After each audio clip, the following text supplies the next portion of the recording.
Guys, welcome back to The Bright Side. Macy here, The Bright Side Girl, and today we're going to be doing my February reading wrap up. As some of you know, I was doing a 5-star reading month. I will link the TBR video as well as a vlog if it's available up in the cards for you guys. Basically, I had a list of categories that I chose from to try and create some 5-star reads, like recommendations from friends, reading books from authors that I gave books 5 stars to in the past, things like that. It did not go so well. I did not have any 5 stars this month, unfortunately. And I kind of derailed my month with thrillers, which happened in January again, because I was trying to recreate that wonderful high that I got from Rock, Paper, Scissors by Alice Feeney. It did not go so well. I'm going to take a break from the thrillers for a while because I read a ton and I did not like most of them. We're going to go in order from least favorite to favorite during this video. I did have some things that I really enjoyed. I did a ton of audiobooks and a couple of physical reads, so we're gonna get started. Okay, so I had 3 2-star books. I'm being a little bit more free with my 2 stars than I have in the past. Probably because I'm reading things I don't normally read, but I'm like, if I didn't enjoy it, but I didn't hate it, then it's gonna be a 2-star. If I hated it, it's a 1-star. Okay, first up, I did have 1 DNF this month. I think that makes 2 for the year so far. So while I was on my thriller kick, I decided I would read Panic by Lauren Oliver. This is a thriller set at a high school where they have this game called Panic, and it's basically like an extreme truth or dare, and you have to do all these kind of crazy things when it's like the night of panic, like literally like set houses on fire and like jump off of buildings and things. And I thought this would be like really fast-paced and fun and suspenseful, but again, I focused more on like the characters' pasts and like how dark their pasts are. 2.5 hours into the audiobook, I was just like, I'm not really enjoying this. I don't think I'm going to.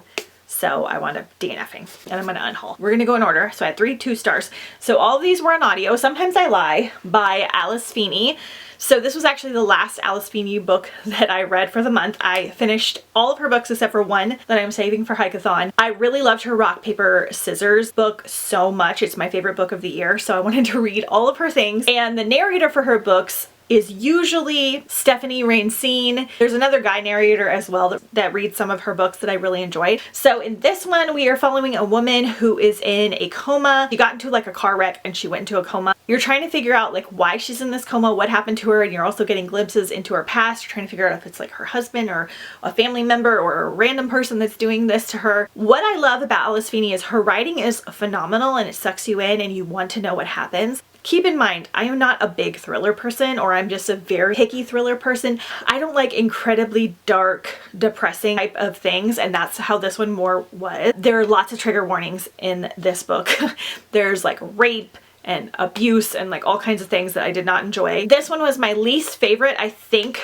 I don't know. I really didn't like another one that I'll talk about in a second. The writing is still very good and I feel like a lot of thriller fans will still enjoy it. The twists are always very good with Alice, but I just don't like those really heavy, darker themes. A lot of the characters are unlikable and not necessarily in a fun way. So this one was only a 2-star for me. But the narrator, incredible. Then we have I Know Who You Are, again by Alice Feeney. So this one is about a movie star and one day her husband goes missing and people suspect that she did something and you're trying to figure out if she's the one that like made him disappear or possibly killed him or what else is happening. And again, you're diving back into like their past, learning about other characters and things in the story.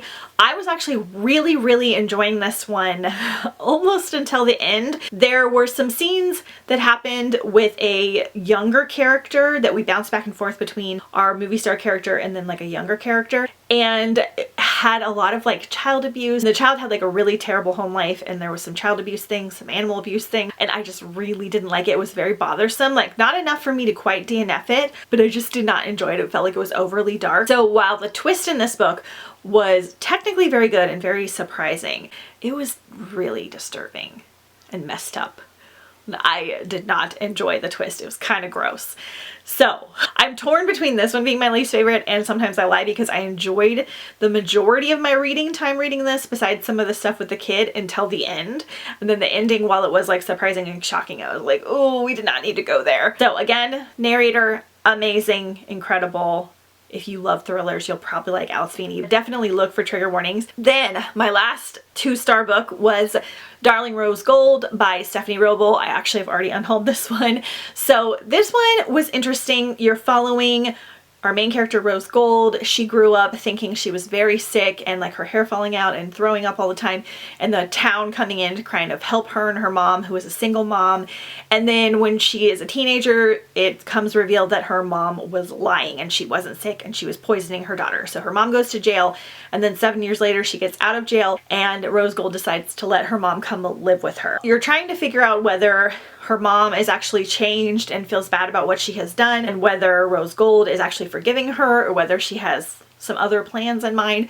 So the plot is really interesting. I enjoyed the plot a lot. I felt like it was just kind of dull. You're going back and forth between Rose Gold's point of view and Patty, her mother, and you're learning things about that happened in the past and also how they're feeling now. And there was just some messed up things in here that I didn't like. I actually weirdly do like this like sick but not sick trope. I've read it in other books and I enjoyed it. It's very strange. I just felt like it was very slow and it was extremely predictable, and the ending was kind of like a letdown and predictable. Overall, it just didn't do much for me. The narrator was really, really good, and I know a lot of people love this one. This was on a friend's favorite list. For me, I just didn't really love it as a whole. Okay, and then I had 4, I think, 3-star reads. The first one being His and Hers, Alice Feeney. This one I did enjoy more. So in this one, you're following a detective and a reporter, and they're both trying to cover / solve this case of this woman that has been murdered. They both have involvement somehow and know the girl, and they're trying to kind of cover up that they know her because they don't want to be taken off the case or the reporting job. And they also have involvement with each other, and you're trying to figure out how. I liked the kind of murder mystery aspect of this one a lot more. Again though, we're diving back into the past and kind of uncovering things about all of the characters and some other characters, and you're trying to figure out who did it and why.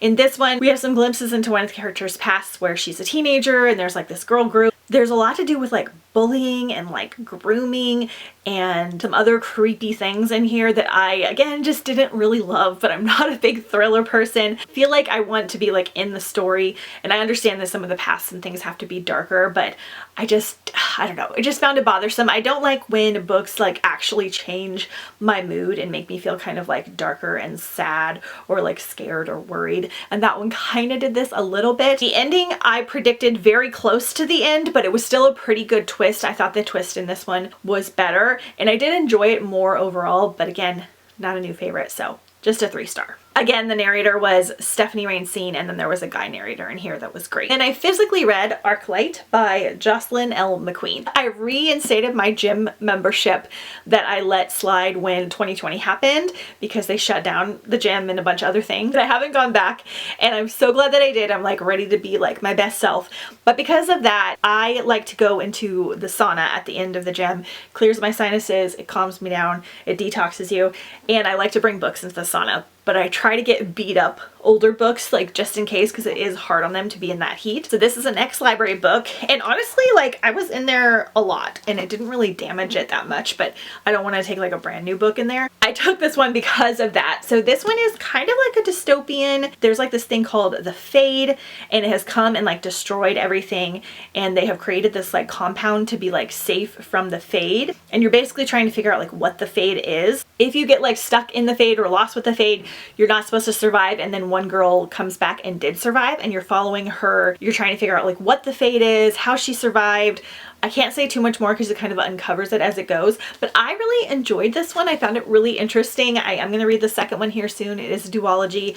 I thought this was a good kind of like sci-fi, almost dystopian style read. So it's actually a really pretty cover as well. So I gave this one, I think, 3.5 stars, and I enjoyed this one. Then I read Endlessly by Kiersten White. This is the only series that I finished this month. I did not do a very good job. We're really going to focus on series in April and May before Hikeathon starts. But I wrapped this one up. This was a paranormal trilogy. It was really, really fun. It's basically in a world where there's like a paranormal like headquarters. It gets regulated kind of like with like a police force style thing, but for paranormals, vampires, witches, mermaids, fairies, all that kind of stuff. And you're following our main character who is working with this paranormal force, and then just a bunch of things happen. It's got kind of a little bit of a school aspect. I really enjoyed this. This is definitely YA. It's definitely younger YA, and it was just really fun. There was a little cute romance in here. It's got a funny element to it. It's very quirky and a little silly, but I thought it wrapped up really nicely and I enjoyed it overall. So this one was like a 3.5. So then next up, I read Vasa in the Night. This is something I started in January for like my wintry TBR. It's not super wintry. I don't know why I thought it was. This is a retelling of Vasilia the Beautiful, which is similar somewhat to Cinderella. Sarah Porter writes Lost Voices, which is one of my favorite mermaid books, series, trilogies ever. She is a very strange author though. I've read her other book, which was a fairy book, and it was one of the weirdest, strangest books I've ever read, but not in a good way. This was weird and strange and unusual, but I actually really enjoyed it. It was so freaking weird, and I feel like people are gonna love or hate this. I kind of fell in the middle, which I feel like is gonna be more rare. So you're in an enchanted kingdom of Brooklyn, and Vasa lives in kind of this more rundown neighborhood with her stepmother and her bickering stepsister. And then there's this local convenience store run by Babs Yag, and she has a knack for beheading shoplifters. And this is like a dangerous store to go in to. She literally puts like the heads of people who have stolen from her like outside the shop. There's all this weird magic around it. I can't say like a whole lot more, but our main character gets involved with this convenience store. I can't even tell you how weird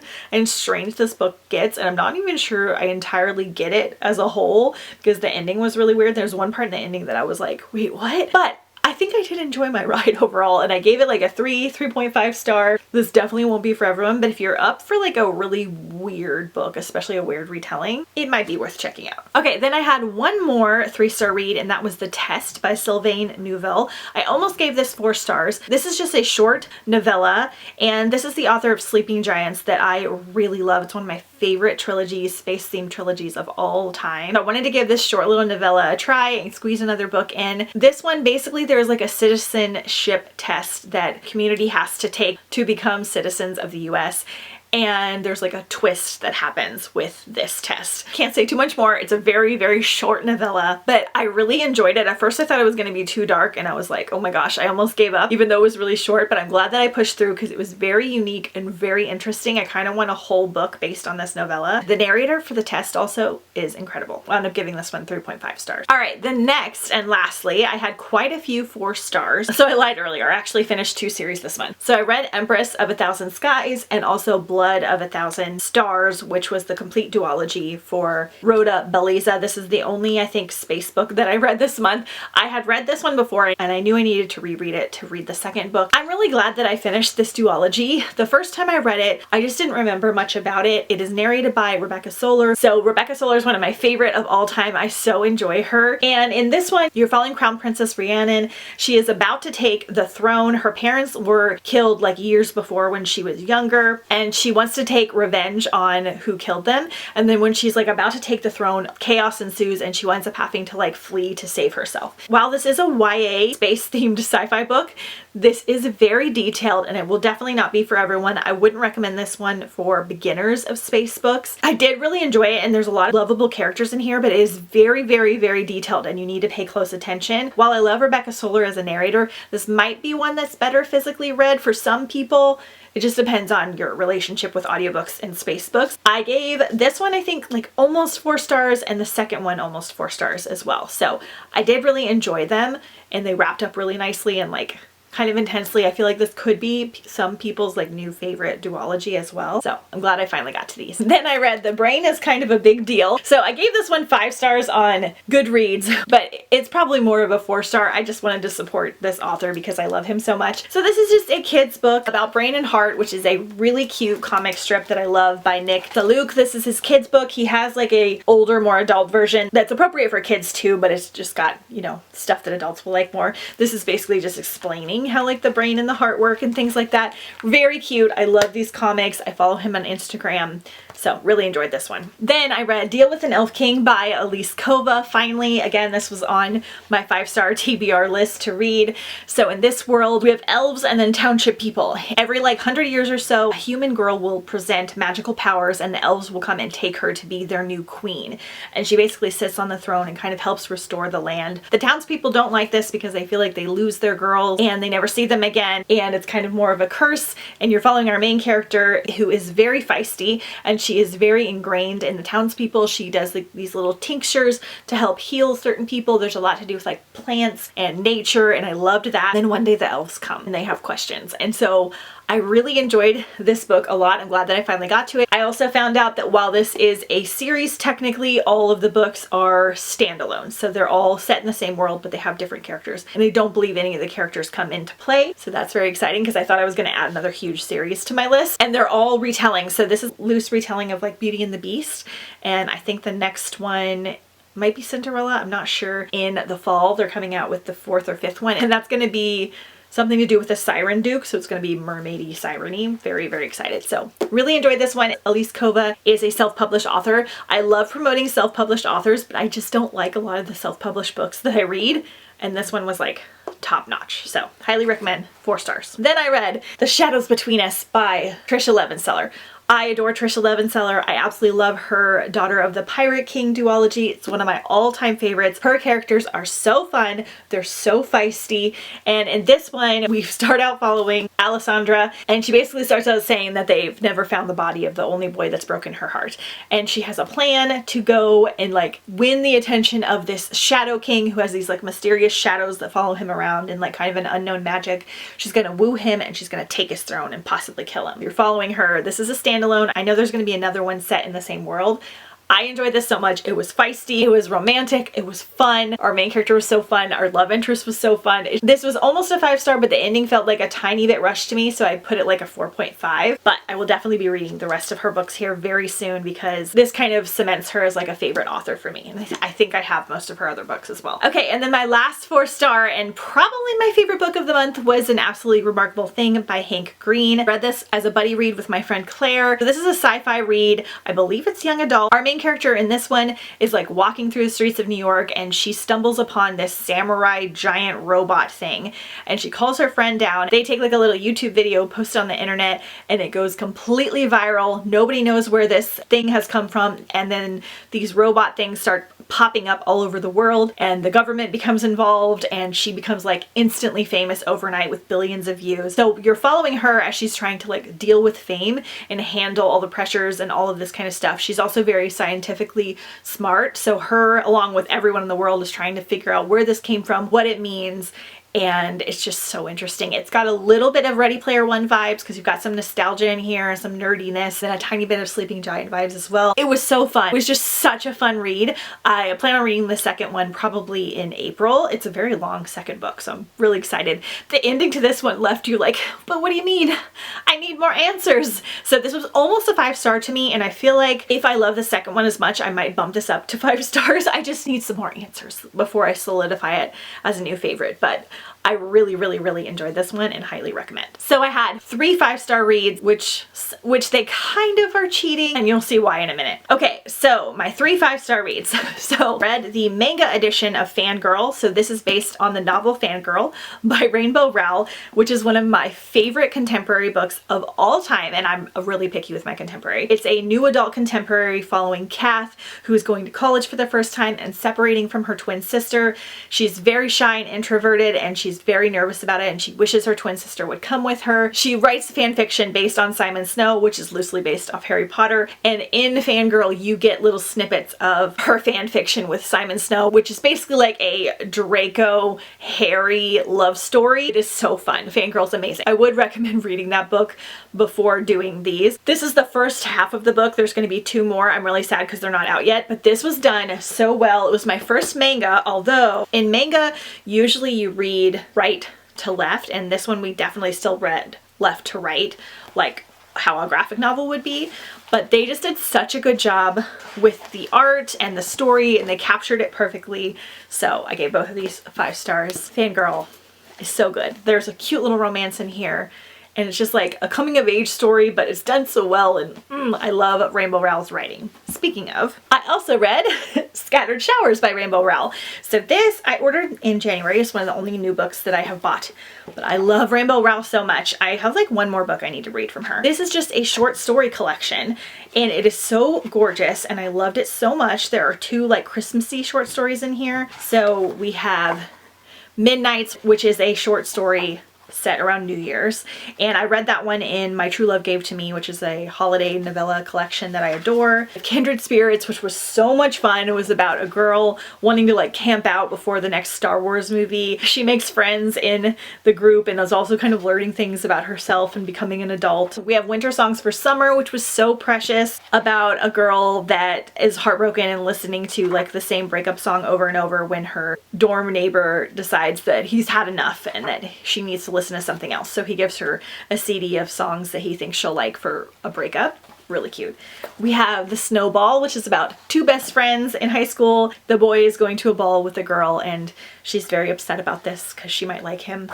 Then we have If the Fates Allow, which is also kind of holiday themed. That was the only one I didn't love because this is basically like a COVID romance, and I'm done with COVID. I don't need to hear anything else about it. And it had a lot to do with that. Just overall, I didn't enjoy it. But that one is about Reagan in the future, who is in Fangirl. She's the roommate. So that was kind of interesting for that one. And then we have The Prince and the Troll, which is really cool because this was like a fantasy story about a troll and a prince and them like meeting and falling in love. So this had like magical things about it, but it also included like Starbucks lattes, so that was cool. We have Mixed Messages. This one I didn't love. This was about 2 friends talking about being older and like whether or not they want kids and what love is like and things like that. I didn't really love that one. And then we have Snow for Christmas, which was a Simon Snow short story, which I really enjoyed because any more Simon Snow is good. There are 3 books in the Simon Snow trilogy, so if you need more Simon Snow, it's in here. And then lastly, we have In Waiting, and that was just another love story. Rainbow Rowell writes the best love stories. They're like dramatic and over the top and poetic and lyrical, and I love them. Love this one. So happy to add it to my Rainbow Rowell section. 5-star overall. Not all the stories were 5 stars, but the book itself was a 5-star. Anyway, that is everything that I read for February. I read a ton of stuff. I really enjoyed it. So here are all of the audiobooks that I read for February, and I enjoyed about half of them. And then here are the physical reads that I read for February. Didn't have a super good physical reading month. March is going to be all about space reads, galaxy reads, sci-fi reads, so stay tuned for that. Let me know your favorite book that you read this month down below in the comments. Let me know if you read any of these and we can chat about them. Don't forget to follow me on Instagram at The Bright Side Girl if you haven't already, and don't forget to hit subscribe. Thanks so much for watching. I'll see you guys next time on The Bright Side.